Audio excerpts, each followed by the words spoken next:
32 वर्षांच्या शोभा वाघमारे या सर्व्हिस रोडने चालत जात होत्या, पण अचानक कुठून तरी 7 ते 8 भटक्या कुत्र्यांच्या झुंडीने त्यांच्यावर हल्ला चढवला। अचानक झालेल्या या हल्ल्याने शोभा भितरल्या। त्यावेळी त्यांच्या आजूबाजूला कुणीच नव्हतं। कुत्र्यांच्या तावडीतून जीव वाचवण्यासाठी त्या तिथून पळून जाऊ लागल्या, पण भटक्या कुत्र्यांनी त्यांना चारही बाजूने घेरलं। शोभा यांनी हातात दगड घेऊन कुत्र्यांना हुसकावण्याचा प्रयत्न केला, पण त्यालाही न जुमानता कुत्रे शोभा यांच्या अंगावर धावून गेले। शोभा यांची भटक्या कुत्र्यांसोबत झटापट सुरूच होती। एका कुत्र्याने त्यांचा पदर तोंडात धरून ओढला।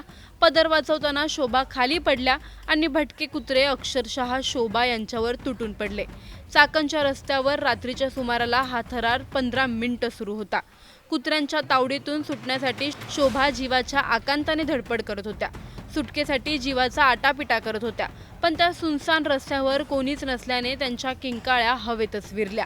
कुत्र्यांनी घेतलेल्या चाव्यामुळे शोभा यांचा हात, पाय, चेहरा आणि मानेवर गंभीर जखमा झाल्या। त्यांच्या शरीरातून मोठ्या प्रमाणावर रक्तस्राव झाला आणि अखेर शोभा वाघमारे यांनी जागीच प्राण सोडले। सकाळी